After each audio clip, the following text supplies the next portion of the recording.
그런 의미에서 오늘 에베소서 2장 1절에서 3절 그리고 10절 말씀을 같이 보면서 다시 영적인 눈으로 하나님께서 우리에게 말씀하신 우리 영적인 배후를 보면서 같이 은혜 나누십시다. 2장 1절에서 3절 말씀 같이 볼까요? 같이 읽습니다. 시작. 여러분도 전에는 범죄와 죄로 죽었던 사람들입니다. 그때에 여러분은 범죄와 죄 가운데서 이 세상의 풍조를 따라 살았고 공중의 권세를 잡은 통치자 곧 지금 불순종의 자식들 가운데서 역사하는 영을 따라 살았습니다.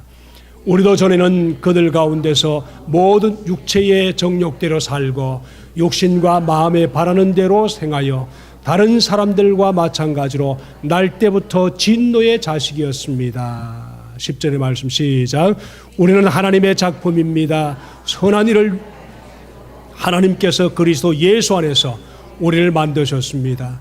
하나님께서 이렇게 준비하신 것은 우리가 선한 일을 위하여 살면서 살아가도록 하시려는 것입니다. 하나님의 말씀이었습니다. 해피 땡스기빙.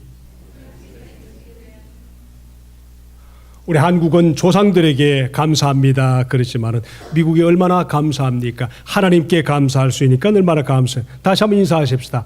해피 땡스기빙. 같이 옆 사람 인사하십시다. 이쪽만 쳐다보고 하시는데 옆 사람들 보고서 우리 땡스기빙 하나님이 주셔서 감사합니다. 그렇게 살아갈 수 있길 바랍니다. 여러분 탈북자들의 얘기를 들어보셨어요? 북한에서 탈북한 사람들을 소위 말하면 탈북한 사람들이다 그랬습니다. 그들은 밖의 세계를 잘 모릅니다. 북한 사람들은. 그런데 탈북한 사람들은 밖의 세계를 조금이라도 듣거나 보거나 동경하는 사람들이 탈북을 하게 됩니다. 사람들은요, 아는 만큼 보게 되고 본 만큼 체험하고 믿으면서 살아가게 됩니다. 영의 세계도 보는 만큼 하나님을 의지하게 됩니다. 탈북한 그들의 말을 들어보면 우리는 정말 북한이 그럴까 그런 생각을 하게 됩니다. 우리가 고생하는 그런 고생의 차원과는 전혀 다른 그런 삶을 저들은 북한에 지금 경험하고 있습니다. 그 뭔가면 목숨을 위해서 먹고 사는 문제를 해결하기 위해서 탈북하는 것이 탈북자들의 공통적인 특징들입니다. 그런데 그 중에 한 사람 이야기를 제가 들어봤는데요. 지금은 한국의 서울대학교에서 의사를 되기 위해서 공부하는 한 여자의 이야기입니다. 그 여인은 엄마이면서 학생이면서 또 보니까 선교사라 그렇게 말을 붙이고 있더라고요. 그래서 그 사람의 얘기를 들어보니까 자기는 너무너무 바빠서 하루에 3시간 이상 자본 적이 별로 없다는 거예요. 학생이지요, 엄마이지요, 또 선교사로서 또 교회마다 다니면서 간증을 하면서 북한의 실정을 알리는 그런 이야기를 하는데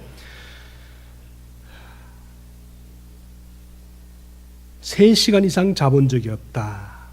이걸 보면서 우리는 참 미국에 살면서 한 번쯤은 생각해 볼 필요가 있습니다. 우리는 육신에서 너무너무 이렇게 육신대로 살면서 그렇게 살지는 않았는가. 예수님이 육신을 쳐서 복종하라 그런 말씀을 하셨는데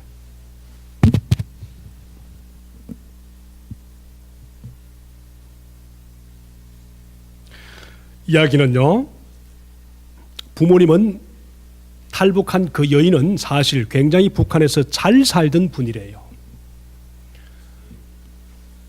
지방 단 간부이고 북한에서는 100평짜리 아파트에 살 정도니까 굉장히 잘 살았는데 그 여인이 그럼 왜 탈출하게 됐는가 그 이야기를 본인이 간증하면서 그런 얘기를 합디다.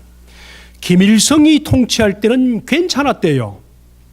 먹고 사는 것은 조금이라도 받아서 먹고 살 수 있었는데 김일성이 죽으면서 김정일이 들어오면서 갑자기 그들이 가난하게 됐대요. 그 가난 이유가 뭔가 하면은 김일성 아바이 수령께서 죽으니까 이제 곧 전쟁이 날 것이다 하는 그런 공포감이 북한 전체를 휩쓸었대요. 미제 괴뢰 두 당이 이제 침범하면서 북한은 전쟁 날 것이다. 자기는 그 전쟁 속에서 죽을 것이다. 그러니까 당 간부들이 그나마 가지고 있던 음식들을 전부 다 빼앗아서 지하로 다 가져가셔서 저들이 먹고 살 준비를 했대요. 그러면서 배급을 안 주니까 너무너무 어려웠던 거지요. 그러면서 당 간부들이 했던 것이 뭔가 하면은 우리가 이렇게 못 사는 이유는 미제 괴뢰 두 당이 이제 침범할 것인데 그때 침범하면서 우리가 정말 갚아야 할 원수는 못 사는 것이 아니라 못 살게 한 이유를 미국에 돌리는 거예요. 그러니까 살아있는 웬만큼의 단 간부들이나 백성들의 마음속에는 미국을 원수로 꼭 갚아서 우리가 못 살게 한 이 원수를 꼭 갚아야 되겠다. 그렇게 마음의 무장이 다 돼 있답니다. 얼마나 딱합니까? 무엇을 보지 못합니까? 밖의 세계를 보지 못하는 거예요. 전쟁은 자기들이 준비하면서 자기들이 백성들에게 공포를 심는 겁니다. 얼마나 딱합니까?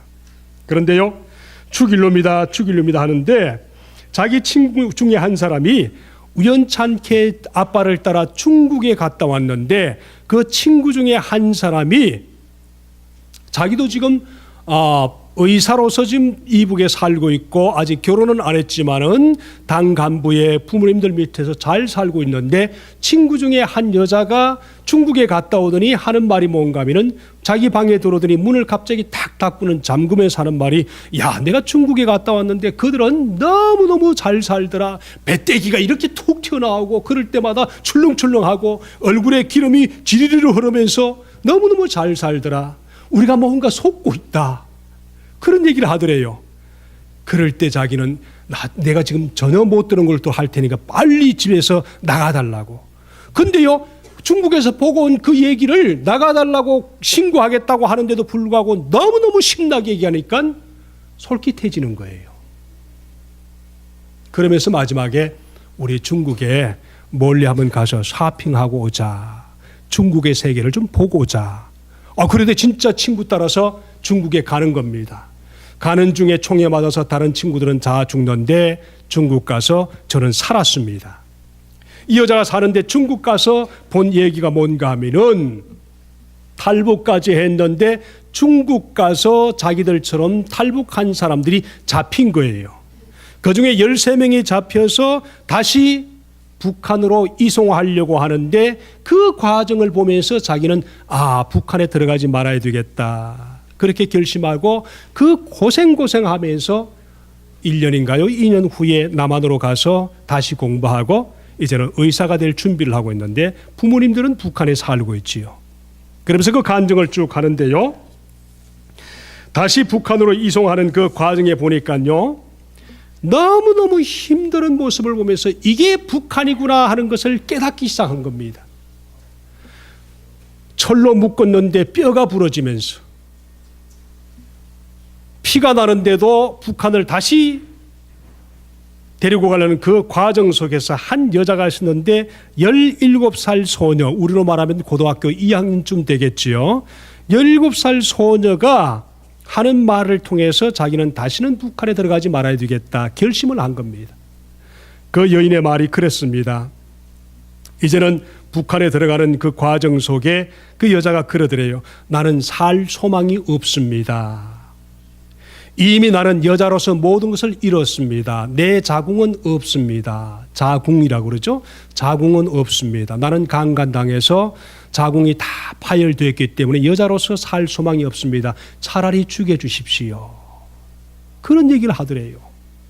그러면서 끌고 가는 과정에 뼈가 부러지는 그런 모습을 보면서 북한이 바로 이것이었구나 깨닫기 시작하고 탈북을 하는 겁니다. 우리가 이 말씀을 보면서 우리가 해야 할 꼭 중요한 것은 내가 세상에 있을 동안에 얼마나 세상에 공중의 권세 잡은 자의 컨트롤 밑에서 살았는가. 이것을 영적으로 깨닫지 않으면 신앙생활 바로 못하는 겁니다. 사람이요, 자기 아는 것이 다인 줄 알면서 자기 안에 갇혀 있으면은 밖의 세상도 영적인 세상도 결코 알지 못합니다. 믿음이 무엇입니까? 내가 알지 못하던 영적인 세계를 성경이 알고 말씀해 주시는데 그것을 믿고 받아들이면서 예수 안에서 살아가는 것이 바로 믿음입니다. 우리는 영적인 세계를 결코 알지 못합니다. 영적인 세계의 주인 되시는 성경이 성령으로 우리에게 말씀해 주셔서 그것을 분명히 깨닫고 영적인 세계를 분명히 알면서 살아가는 것이 믿음 아닙니까? TV에 나와서 그분이 하는 말을 들었습니다. 엄마로서 나이 많은 여자로서 의대 공부하는 것, 더더구나 한국에서 제일 가는 의대 공부하는 것 힘들지 않습니까? 그래 물었더니 그 여인이 하는 말이 뭔가 하면 탈북보다는 훨씬 쉽습니다. 내가 살아보니까 공부하는 것이 세상에서 가장 쉬운 것입니다. 그래서 공부를 하는데 그게 어떻게 쉽겠습니까마는 세상에 어떤 것보다도 공부보다 쉬운 것은 없습니다. 그러니까 죽을 각오로 하면은 아무것도 어려운 것이 없습니다. 우리 신앙생활 하는 것 우리가 얼마나 게으른지 아세요? 영적인 세계는 들어가지 못하고 영적인 밖의 세상에서 정말 육신을 쳐서 복종하라는 주님의 말씀의 음성은 듣지 않고 세상에서 끊임없이 세상 신이 지배하는데 그대로 따라 사는 것, 여기에 우리가 얼마나 속고 사는지 영적인 비밀을 오늘 이런 말씀에서 오늘 말씀을 잘 받아들이면서 땡스기빙 주간에 하나님의 음성 들으시면서 새롭게 변화되는 하나님의 은혜가 있기를 주님의 이름으로 축복합니다. 우리 새 구절에서 보면은요, 바울이 성경 전체에서 발견되는 가장 완벽한 방식으로 죄에 빠진 사람들의 현상과 그것에 관해서 성경적인 관점으로 4가지를 지금 얘기하는데 몇 주가 걸릴지 모릅니다. 영적인 세계를 보면서 우리는 꼭 좀 오늘 우리 땡스기빙 주간이라서 제가 요약하고 또 요약하고 그냥 이렇게 맥만 짚어서 넘어가는 그런 시간입니다만은 꼭 여러분 우리가 살던 세상, 내가 발붙이고 있는 세상이 하나님 입장에서 보시면은 어떤 장소인가 하는 것을 보면서 2장 1절에서 3절은 영적인 세계와 우리 과거의 비밀을 말씀해 주시는 말씀입니다. 여러분, 우리 땡스기빙 주간인데 우리 조상들이 종교의 자유를 찾아서 미국에 와서 농사를 지었는데 농사 짓는 그 과정도 보니까 하나님의 은혜가 없이는 농사 그 자체도 안 되더라 하는 것을 깨닫고 어느 순간에 농사 짓고 난 후에 하나님이 농사까지라도 지배해 주지 않으시면은 도와주지 않으시면은 안 되더라 하는 것을 깨닫고 농사 짓고 난 후에 그 결실을 하나님께 드리면서 하나님 감사합니다 했던 것이 바로 땡스기빙 주간입니다. 오늘 말씀해 볼까요? 오늘 말씀해 보니까 1절의 말씀해 보니까 전에는 영어로 말하니까 in the past 전에는 우리가 어떤 상태에 살았는가? 어디에 살았더랬습니까? 죄 안에서 죄의 컨트롤 받고 살았다. 오늘 이것이 오늘 주님 말씀이 우리 전체를 커버하는 놀라운 은혜입니다. 여러분, 에베소에 살던 유대인들과 또 이방인 성도들이 무엇을 몰랐는가 하면 아직 말씀에 대한 기초가 잡히지 않았던 그런 시대이기 때문에 영적인 눈으로 하나님의 세계를 이해하지 못했습니다. 그러니까 하나님의 장엄한 구원하심과 하나님이 예수를 보내서 구속하신 놀라운 위대하심을 정말 영적인 마음으로 알지 못했었습니다. 그러니까 믿는데도 불구하고 다른 이교도들처럼 다른 종교인들처럼 그냥 쉽게 현실에 노출되면서 그들을 따라갔습니다. 하나님의 능력이 우리를 붙잡고 구원하기 위해서 우리를 위해서 애를 써주신 그 놀라운 역사, 그 전의 상태, 그 전의 위치가 어떤 상태였던가, 우리 인간의 부패 상태가 어느 정도 밑바닥까지 내려갔었는가 하는 것을 제대로 깨닫지 못하면은 우리는 정신을 결코 차릴 수 없습니다. 언제 내 습관이 내 마음대로 끊어지던가요? 언제 내 악한 생각들이 내 마음대로 선한 생각으로 바뀌어지던가요?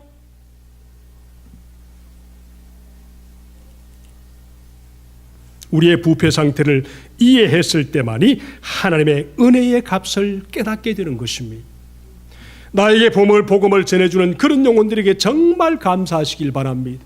부모를 통해서든 이웃을 통해서든 교회를 통해서든 내가 정말 구원받은 하나님의 놀라운 은혜의 자녀가 되기까지 하나님의 특별한 간섭으로 내가 구속받았다고 하면, 특별히 아내를 통해서 구원받은 영혼이 있으면 아내를 업고 다니시길 바랍니다.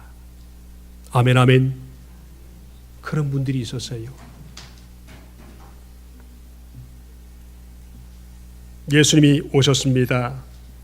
그분이 오셔서 살아계실 동안에 우리 사람들을 향해서 이런 말씀을 하셨지요. 수고하고 무거운 짐진 자들아, 다 내게로 오라. 내가 너희를 쉬게 하리라. 이 말씀을 하셨는데, 왜 하나님이셨던 예수님이 어린아이로 태어나만 했고 갈보리 십자가 위에서 십자가를 지셔만 했고 그분이 십자가에서 그렇게 발부둥치기까지 소리쳤던 그 현상을 보면서 내 죄값이 얼마나 컸으면은, 내 영적인 상태가 얼마나 지독했으면은 예수님이 그런 말씀을 하고 십자가에서 그렇게 처량하게 죽으셔야만 됐던가. 이것을 깨닫지 못하는 거지요. 여러분, 세상 사람들에게 우리 복음을 전해보세요. 당신이 죄 가운데 있습니다, 이런 말씀을 하면은 그들이 이해하지 못합니다. 그뿐 아니라 거부감을 가집니다. 당신이나 잘 믿으세요, 그런 말을 합니다. 그러면서 그들 생각 속에 이런 마음을 가지고 있습니다. 자신들은 진화론적으로 생각하면서 내가 좀 더 살면서 내가 좀 정신을 차리면은 내가 언젠가는 지금보다는 잘 살 수가 있고 변화될 수가 있고 도덕적으로 인격적으로 더 개선되어서 지금보다는 내가 잘 살면서 순종하면서 살 수 있을 것이다.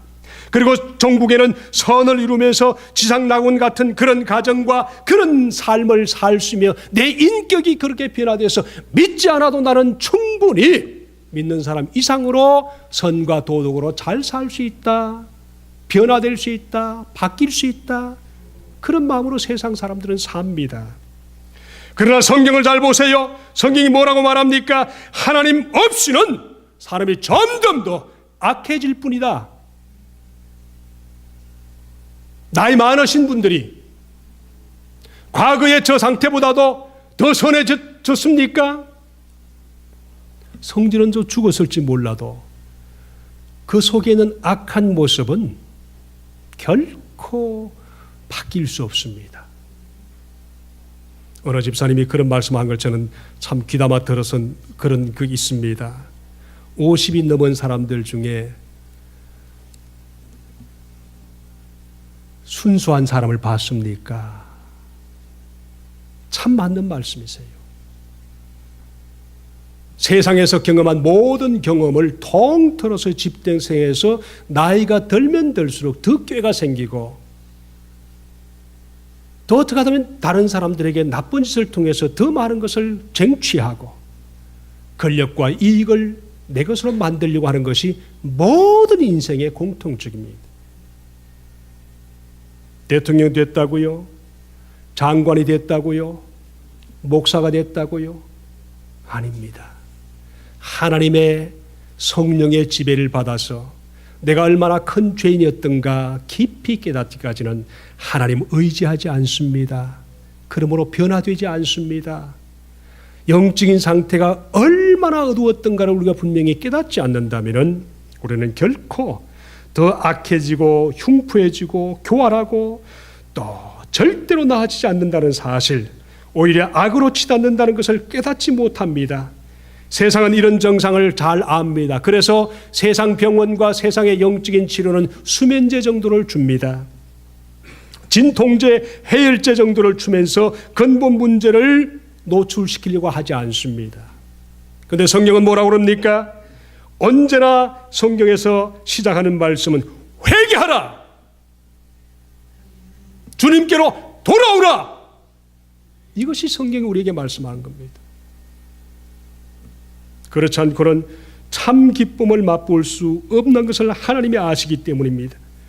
죄 앞에 대면해서 근본적인 문제를 해결하지 않고는 결코 우리 인생은 바뀌어지지 않는다는 것을 하나님은 아셨습니다. 그래서 에베소서에서 이런 말씀을 우리에게 주시는 것입니다. 바울이 이 세 구절에서 성경 전체에서 가장 완벽한 모습으로 우리에게 전해주는 것이 뭔가 하면은 첫 번째, 죄와 허물과 죄 안에서 우리를 죽었던 상태다 하는 것을 우리에게 먼저 말합니다. 사람은요, 육체적인 겉모습으로는 살아있는 것 같지만 실상은 죄로 인해서 영적으로 죽어 있다는 것을 인식할 때만이 하나님의 구원의 능력을 이해할 수가 있습니다. 나이가 많다고 결코 변화되지 않습니다. 사람은 이 세상과 이 세상의 정신에 의해서 지배를 받고 있다는 사실도 잘 파악해야만 그때야 세상에서 공중의 권세 잡은 자가 나를 이렇게 지배하고 살았구나 하는 것을 깨닫게 됩니다. 성경이 그렇게 말합니다. 그래서 우리가 나이가 들어서 죽을 때가 돼 가는데도 불구하고 어쩔 수 없이 세상에서 작용하는 세상의 악과 세상의 영의 컨트롤 때문에 악의 원리에서 지배받지 않고는 살 수가 없도록 되어 있습니다. 이걸 믿으십니까? 어떨 때 가끔 보면요, 우리 성도님들, 집사님들 자기가 목사인지 자기가 집사인지 모르면서 뒤바뀌면서 생활할 때가 많아요. 저도 마찬가지입니다. 내가 섬겨야 되는지 내가 지배해야 되는지 모르면서 살 때가 많아요. 이것이 우리 인간의 공통점입니다.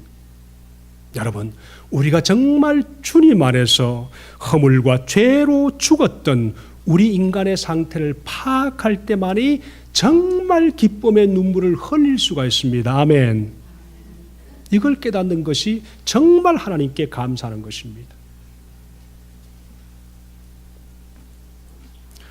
여기서 말하는 공중의 권세 잡은 자, 이것은 마귀를 말하지요. 사탄을 말하지요. 이 마귀와 사탄이 이 세상에서 신으로 나타나며 행사합니다. 그게 신입니다. 모든 유의 삶을 결정짓고 사람을 지배하고 악한 영이기 때문에 권세와 힘을 가지고 조절합니다. 아무리 선하게 보이고 좋게 보일지라도 공중의 권세는 그들에 의해서 조정되는 것은 하나님을 대적하는 인생으로 살아갈 수밖에 없습니다. 그리고 그 결국은 결코 망할 수밖에 없는 그런 조건 상황에 빠지게 되는 것이 바로 세상의 지배를 받고 사는 우리 인생의 모습입니다. 성경이 그렇게 말하니까요. 죄의 상태라는 것을 얘기하면서 어떤 분은 그런 말을 했습니다. 죄의 상태란 영적으로 하나님과 관계없는 죽은 상태로 하나님의 생명을 나누지 못하여 하나님의 생명 밖에 있는 상태를 죄의 상태다 그랬어요. 그리고 두 번째 가보십시다. 허물과 죄로 죽었던 우리의 상태를 깨닫는 것입니다. 두 번째, 불순종의 영을 따랐다. 이것이 참 중요한 얘기입니다. 불순종의 영에 따랐다.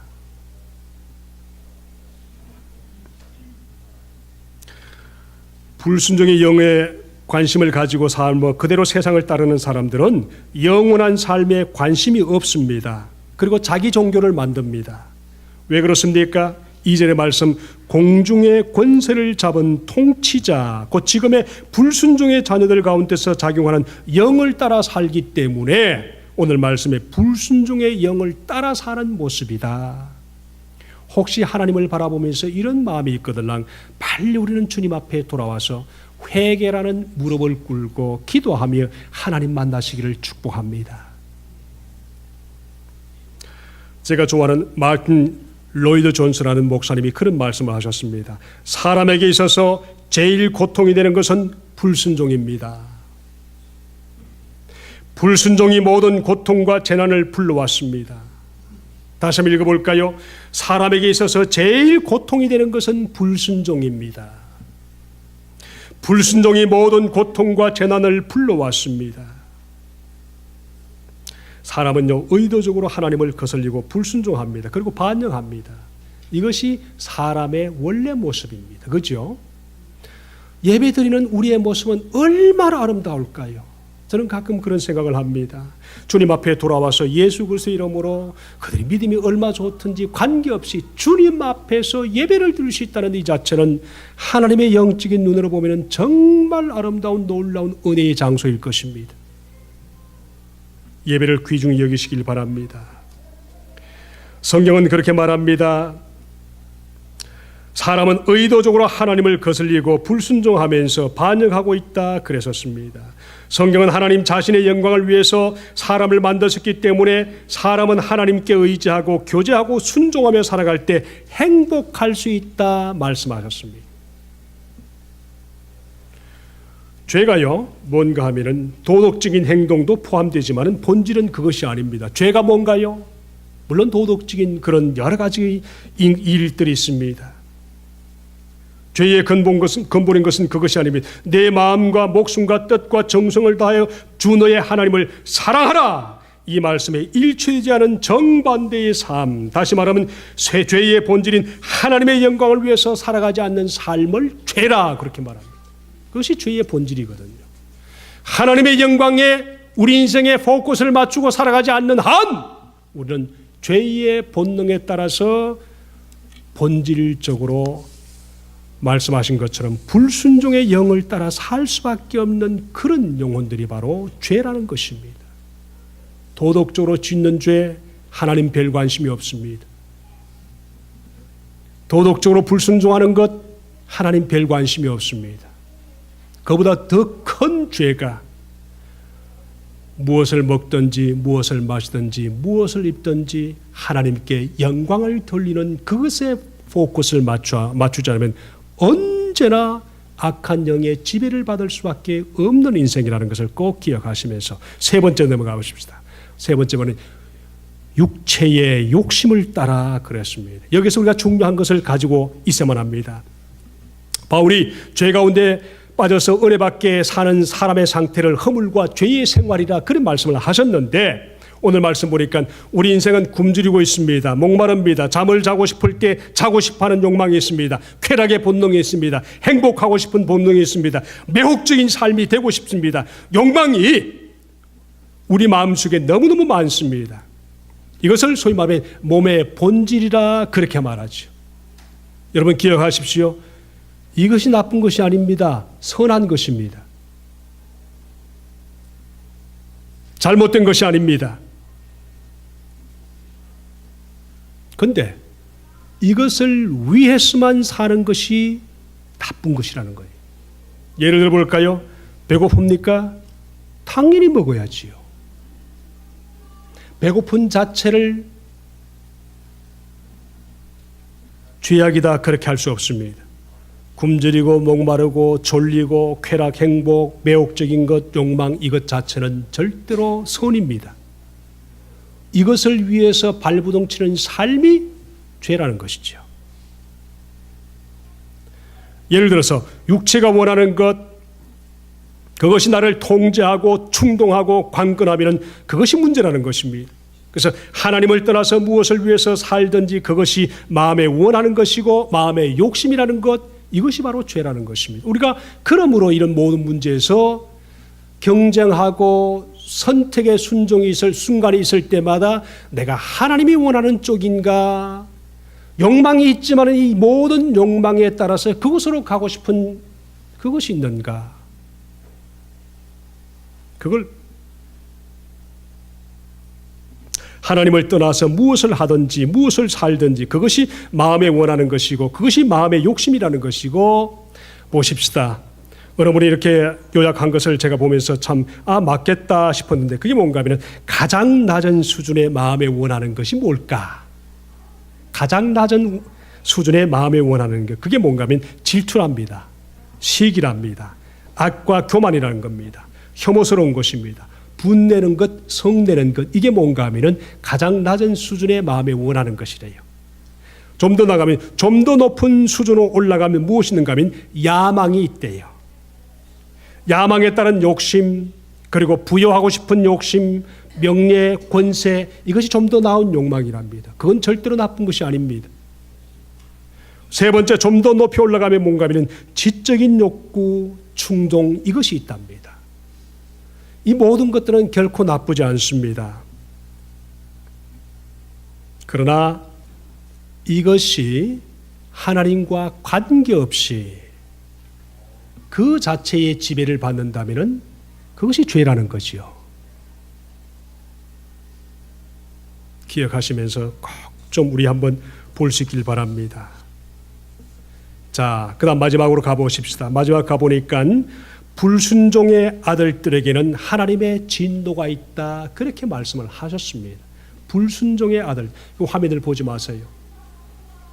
요약을 잘못 좀 했습니다. 불순종의 아들들 가운데서는 하나님께서 분명히 뭐가 있는가 하면 진노가 있다, 그런 말씀을 하셨는데요.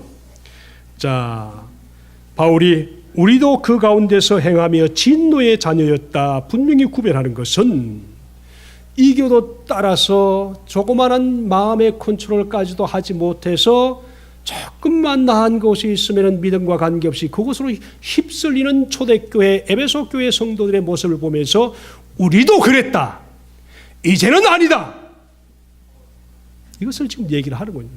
왜 그랬을까요? 진노의 자녀들, 그들을 본받아서 사는 것은 믿음의 삶이 아니다. 우리 성경에서 최초의 설교자가 누군가 하면 침례 요한이라고 보통 말합니다. 그가 처음에 와서 우리 이스라엘 백성들을 향해서 누가 너희들의 임박한 진노를 피하라고 하더냐, 회개하라, 천국이 가까웠다, 그렇게 말합니다. 사람들은, 거의 모든 사람들은 하나님의 사랑에 대해서 참 잘 압니다. 하나님의 사랑만 강조하면 문제가 되죠. 어느 교단들을 보니까 하나님의 사랑은 강조하면서 하나님의 진노는 결코 얘기하지 않습니다. 그런 곳이 있지요. 천국은 강조하는데 지옥은 결코 얘기하지 않은 그런 곳도 있습니다. 하나님께 순종하면서 세상에 마음대로 살아라, 그렇게 하는 교단도 있습니다. 우리가 어느 쪽을 택해야 할지는 잘 보시기 바랍니다. 요한복음 3장 16절에 우리가 다 압니다. 하나님이 세상을 이처럼 사랑하사 독생자를 주셨으니. 우리가 잘 알지요? 이는 그를 믿는 자마다 멸망치 않고 영생을 얻게 하려 하심이라. 여기서는 하나님의 사랑만 남습니다. 그런데 36절에 가보세요. 뭐라고 그렇습니까? 아들을 믿는 자에게는 영생이 있고 아들에게 순종치 아니하는 자는 영생을 보지 못하고 도리어 하나님의 진노가 그 위에 머물러 있느니라 그랬거든요. 여러분, 사랑과 진노를 항상 밸런스를 가지고 주님 앞에서 어느 쪽을 택할 것인가 마음의 결단을 하는 지혜가 있기를 축복합니다. 교도를 맺습니다. 우리가 비록 허물과 죄로 인해서 죽었습니다. 죄로 오염되었습니다. 서로 미워하고 실제로 죄를 지으면서 죄 가운데 삶을 지속하고 있습니다. 그래서 절대로 무력하면서 무능하다고 할지라도 우리가 범죄한 바로 그 하나님께 우리가 손상시켜드린 바로 그 하나님이 그의 사랑하는 독생자의 인격 안에서 우리에게 구원의 길을 제시해 주셨는데, 그분이 누굽니까? 예수 그리스도 안에 좀 더 나가서 성령의 인도하심을 따라 우리의 이러한 상태도 불구하고 자기 자신과 화해하는 길을 제공해 주시는데, 이것을 알 때 우리는 주여, 내가 이런 상태에서 구속함을 받고 그래도 부족하지만은 하나님의 자녀가 되었군요 하는 이 놀라운 영적인 은혜의 깊이 안에 들어가는 것을 소위 말하면 오늘 에베소 2장에서는 우리에게 요구하고 있습니다. 과거의 상태를 우리가 분명히 알고 영적인 상태로 돌아와서 하나님의 새로운 피조물로서 주님 앞에 감사하며 살아갈 수 있는 것, 이것이 참 성도들의 모습이라고 생각합니다. 내가 주님 앞에 돌아온 것에 대한 감사가 여러분 심령 속에 영적인 지수로 어느 정도 되는지 한번 생각해 볼 수 있길 바랍니다. 영적인 지수를 10으로 따진다면 7로 와 있는지 8로 와 있는지, 아니면 다시 아직 1로 가 있는지, 이것을 우리는 꼭 명심하시기 바랍니다. 시간이 좀 갔습니다마는 말씀을 맺기 원합니다. 감사하는 인격으로 변하는 것이 신앙생활이다. 대학 교수들이 그런 얘기를 많이 하고 있습니다. 하루 중 시간을 내어서 감사할 것을 일기로 한번 써보세요. 자신이 받은 복을 세어보는 사람들은 삶 전체에 대한 만족감이 많더라. 좀 더 말할까요? 매일 고마웠던 것을 글로 쓰게 했던 사람들과 그렇지 않은 사람들을 비교해 보니까 글로 쓴 사람들이 더욱 건강하고 행복 감성이 훨씬 더 높았다. 저는 이스라엘 갔다 와도 그렇게 좋다는 걸 몰랐는데 우리 김 집사님이 갔다 와서 저보다 훨씬 더 놀라운 것을 보고 영적으로 수준이 보통 아니구나. 저는 연구 차원에 갔고 집사님은 가서 느끼고 왔고 이것이 차이지요. 신앙생활은 주님에서 영적으로 성령의 놀라운 은혜로 느끼며 살 수 있기를 축복합니다. 한국에 갔던 한국의 선교사 중에 언더우드 선교사가 있습니다. 그분이 그런 기도를 했습니다. 감사한데요. 그럴 수만 있다면 더 큰 복은 바라지 않겠습니다. 누군가는 지금 그렇게 기도합니다. 설 수만 있다면 더 큰 복은 바라지 않겠습니다. 누군가는 그렇게 기도하고 있습니다. 들을 수만 있다면 더 큰 복은 바라지 않겠습니다. 누군가는 지금 그렇게 기도하고 있습니다. 말할 수만 있다면 더 큰 복은 바라지 않겠습니다. 누군가는 지금 그렇게 기도하고 있습니다. 볼 수만 있다면 더 큰 복은 바라지 않겠습니다. 누군가는 지금 그렇게 기도할 수 있습니다. 하고 있습니다. 살 수만 있다면 더 큰 복은 바라지 않겠습니다. 누군가는 그렇게 기도하고 있습니다. 놀랍게도 누군가의 간절한 소원을 나는 다 이루면서 살고 있습니다. 놀랍게도 누군가가 간절히 기다리는 기적이 내게는 날마다 일어나고 있습니다. 부자 되지 못해도, 빼어난 외모가 아니어도, 지혜롭지 못해도 내 삶에 날마다 감사하겠습니다. 날마다 누군가의 소원을 이루며 날마다 기적이 일어나는 나의 하루를 감사하고 살겠습니다. 내 삶, 내 인생, 그리고 나를 하나님 감사합니다. 우리 인생이 주님 안에 돌아와서 예수 그리스도 안에서 구원받고 하나님의 영적인 깊이는 작다 할지라도 하나님의 영적인 깊이를 향해서 가고 있는 저와 여러분은 주님 앞에 진정으로 감사하며 살 수 있기를 예수님의 이름으로 축복드립니다. 기도하십시다. 우리 인생 놀라운 인생들입니다. 보통 인생들이 아닙니다. 내 인생 자체를 과소평가하지 마십시다. 하나님께 감사하십시다. 우리 한번 내 입술로 감사하다고 고백을 해보십시다. 기도하겠습니다. 아버지 하나님,